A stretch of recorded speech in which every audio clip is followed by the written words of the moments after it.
Esta es una producción de Grupo Fórmula. Encuentra más contenido como este en radioformula.mx. Bueno, pues era un personaje absolutamente entrañable, como bien decías, querido Pepe, y es muy pertinente tu referencia a Ibargüengoitia. Ellos fueron compañeros en el lugar más insólito del mundo, en los Boy Scouts. Ambos fueron Boy Scouts al mismo tiempo. Felgueres había nacido en Zacatecas, su familia había recalado en la Ciudad de México cuando él tenía 7 años, estudió en el CUM, en el Centro Universitario México, con los maristas, era un buen chico, digamos, y lo metieron en los Scouts, y ahí conoció a Jorge Ibargüengoitia, y así que tuvieron unas correrías divertidísimas que hoy me recordaba Carlos Urdiales, que cuenta Ibargüengoitia en un cuento que se llama La falta de espíritu scout, que es divertidísimo. Son las aventuras pues de dos muchachos de porra que eran Ibargüengoitia y Felgueres a los 12, 13 años, y que es uno de los momentos más entrañables de La Ley de Herodes, de este gran autor mexicano. Pero de ahí Felgueres voló a, pues digamos, lugares insospechados y lugares que constituyeron parteaguas en el arte mexicano, que me atrevo a decir que son fundacionales para el arte contemporáneo mexicano. Porque bueno, Felgueres llega, estudia en San Carlos, nomás no se halla, es decir, finalmente San Carlos en aquella época estaba pues muy abocada a la pintura, de alguna manera, y muy abocada a la escuela mexicana de pintura, a la influencia de los muralistas mexicanos y de esta pintura de realismo social que el muralismo, pues digamos, enarbolaba. Y él como que no quería hacer pintura comprometida socialmente, y además le preocupaba, digamos, esta imposición de dar un trasfondo político y una narrativa política a la pintura siempre.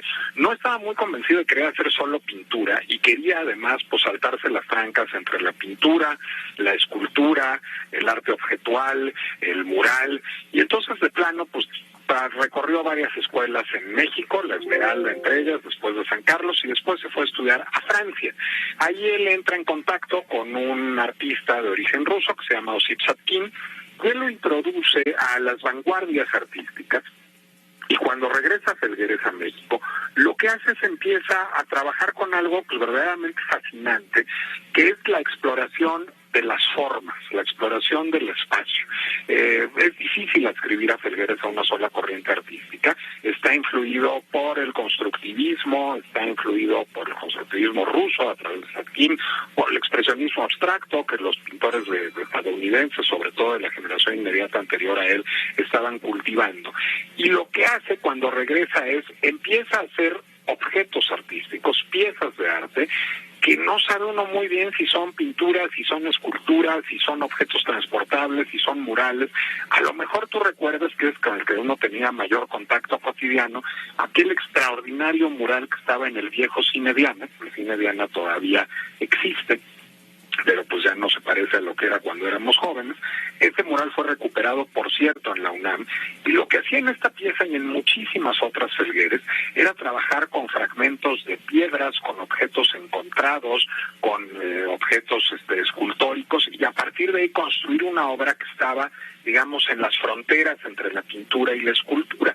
Eso lo llevó a sumarse a la generación de la ruptura, con alumnos tan destacados como Vicente Rojo, como José Luis Cuevas, como Roger von Gunthen, como Brian Nissen, una generación que rompió, digamos, con el arte nacionalista revolucionario y que planteó un arte cosmopolita, un arte introspectivo, un arte que interpelaba filosóficamente, que exploraba la forma y que producía reacciones emocionales, en donde, digamos, a lo que se apelaba no era un discurso político, sino una experiencia que trastocara los sentidos propiamente, y a partir de eso, bueno, pues se vuelve uno de los grandes artistas del panorama mexicano, Felgueres, y del panorama internacional, con proyectos de investigación tan sólidos como el Espacio Múltiple. El Espacio Múltiple fue un proyecto en donde él trabajó la escultura a partir de las computadoras. Eran una cosa novísima en aquella época las computadoras, tenía una la UNAM, una la Ibero, una el IMSS. Bueno, él empezó a trabajar con estas computadoras para generar producción artística. Después se ganó una beca Guggenheim, tuvo la oportunidad de ir a Harvard a trabajar con su propia computadora y desarrolló este proyecto que pasa por un libro, por piezas, que se llama El Espacio Múltiple, en los años 70, cuando nadie pensaba en computadoras. Otro de sus grandes proyectos fue La Máquina Estética, también trabajando con dibujo matemático, con código de computadora, para realizar obras de arte, esculturas, pinturas que, digamos, pues eran de alguna manera como precursoras de la inteligencia artificial y que pues eran máquinas de producir experiencias sensoriales. Fue, yo diría, que uno de los artistas más importantes del país. Yo creo que es uno de esos artistas que nos enseñaron a ver de otra manera, a experimentar de otra manera, no solo el arte, sino la realidad, el espacio, y que pues nos generaron experiencias que en el museo, en la galería o en el espacio público nos siguen trastocando de manera muy importante. Yo creo que es una pérdida pues total para el arte mexicano, y no solo para el arte mexicano, sino para el arte contemporáneo, todo, del que Manuel Felgueres pues es una de las aportaciones más importantes que ha hecho nuestro país, querido Pedro. Un artista sin duda entrañable que además fue distinguido con el Premio de las Bellas Artes, lo que esto signifique. En el año 2016 apenas, ni siquiera son 5 años. Te agradecemos mucho, Nicolás Alvarado, como siempre. Esta fue una producción de Grupo Fórmula. Encuentra más contenido como este en radioformula.mx.